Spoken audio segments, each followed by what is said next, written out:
everyone. If you're following along in these little short snippets of information that I'm trying to share with you in each of our monthly newsletters, I have some really significant things to share today. So first of all, I want to recognize that we've just come through the spring equinox.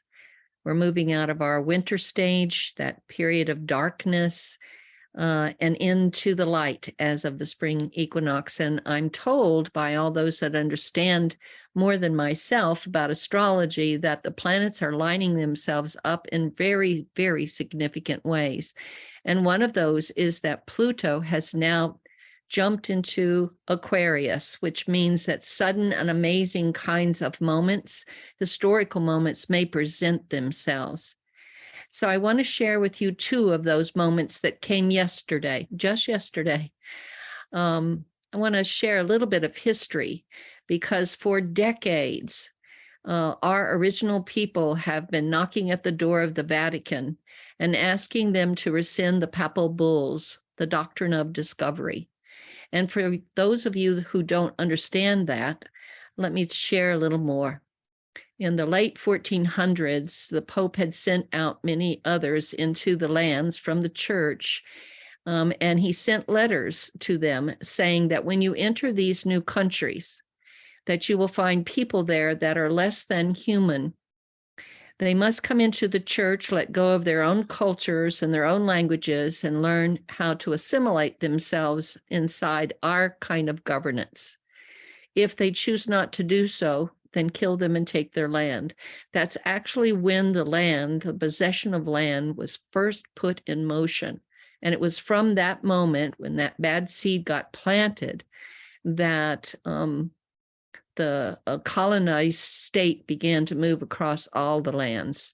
And the ending of many cultures was threatened during this time, and is still threatened today. These letters were used in the court systems in order to still are today, in order to take lands away from our original peoples. So for decades, generations, our original people have been knocking at the Vatican door, asking to rescind the papal bulls, to reject this doctrine of discovery, this motion that put a colonized state across this entire planet and began to separate us from the understanding of the intelligence of nature and the significance of the original people in holding protocols that help to keep nature balanced and life sustained upon this beautiful, beautiful planet of Mother Earth. And so yesterday, I received an announcement that the Vatican had just put out a paper announcing that they were rejecting the doctrine of discovery, that this doctrine had fueled centuries of colonization and had instilled a culture of domination, is how our original people would speak about it. And I'm hoping that at the end of this, our staff are going to be putting the links to some of these documents so that you can read them more deeply and understand the significance of history that we're all standing in right now.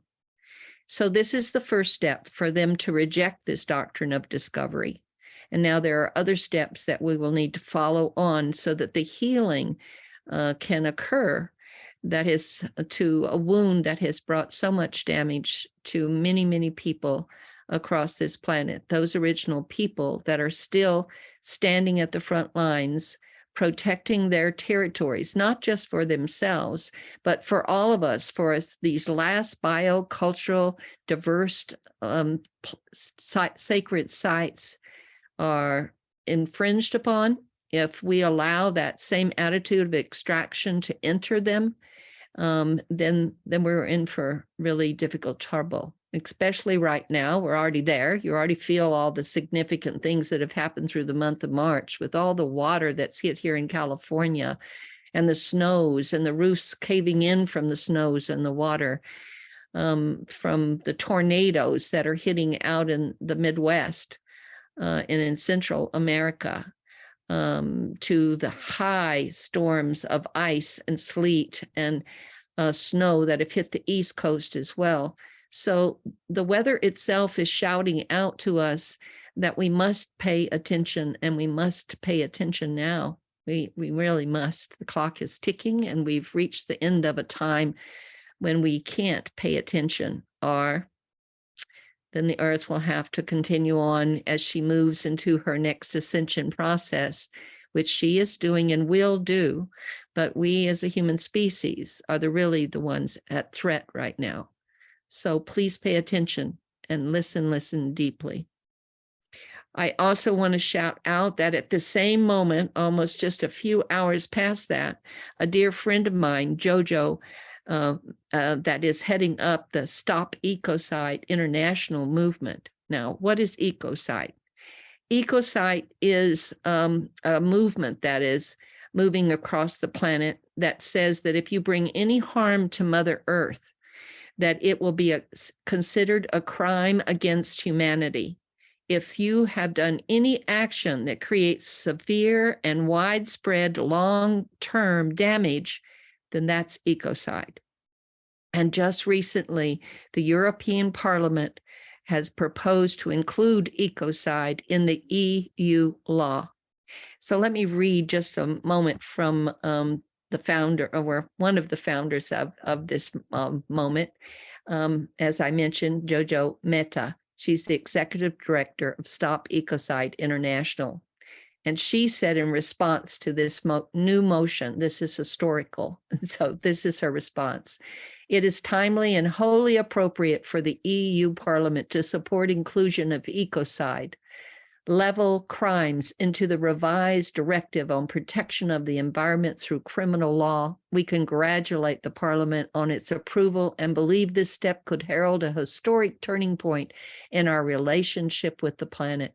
The EU Parliament has today shown leadership, foresight, and indeed solidarity with the many vulnerable nations and communities suffering the effects of ecocide. We trust that all EU agencies will recognize this text for the gift that it is and welcome it into EU law. My goodness, Mother Earth has been shouting out. Her people have been shouting out, and we are beginning to listen. We are beginning to hear this voice that our original people have been speaking out loud for us for so long. But as the Kogi told us, the ending is falling down, and we must watch it in order to stay informed. But we must stay focused on that which is breaking through. And that which is breaking through will be based on those original principles of heart, unity, reciprocity, collaboration, tolerance, love, and all life is sacred. These are some of those original principles. And as you can see from these new acts, and as they said in the commentary that the Vatican sent out, they have been listening to the original people, and they are beginning to understand the damage that has occurred and these acts against human beings that are not from the heart, but are misguided and misdirected acts against humanity. They're beginning to see that. And they're beginning to see that in legal systems across the lands in regards to the rights of Mother Nature. For she is a living being, and she too has rights that we need to protect and care for. And as we begin to embrace this kind of awareness, we begin to march together, unified, under one nation, the Mother Earth's nation. And we begin to see each other and embrace the diversity of this creation, seen through just wake up in the morning and go outside and say your thanks every day, and just look at the diversity of this creation, from those that swim through the water, fly through the air, wiggle through the ground, two-leggeds and four-leggeds. All of this creation, its multitude of expression. We find that within the human species as well. Embracing our diversity brings us into a strength and an understanding that all life is sacred. And so it is. And so it shall be.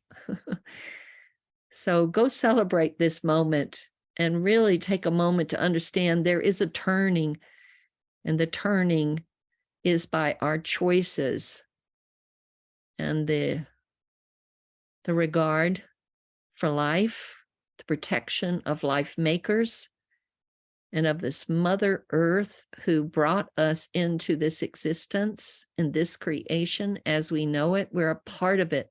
We're not lords over it. It's time to come back to the mother law and those original principles that will help us restore life here and bring a sustainability and a generosity of spirit and a kindness to and with spirit that we can all return to and walk together in. So that's my wish. That's my report for the month. May you have a blessed, blessed time as we turn this clock from March and move into April tomorrow. But I wanted to make this news to you right now while it's so hot off the presses, as they say. We at the Fountain and all of you out there, I'm sure, are experiencing big shifts in structure and change, and it will take a lot of flexibility and courage. It will take a lot of faith for us to continue to walk forward carrying this prayer of unity. And we're going to need your support in helping to do that so that we can continue to support our elders as they share this instruction and direction the Mother Earth is giving us. So we'll be soon sharing more with you about some of what we're asking for and needing, and some of the exciting news about some of the storytelling festivals that we are hoping to be able to open up and start to hold in different parts of the world, different times of the year. So more is coming, and we're here because you are supporting us so strongly. Let us unify ourselves with all our resources that we have. We have everything we need.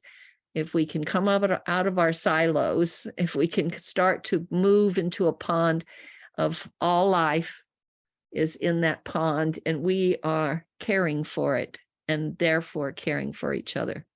Have a blessed, blessed day.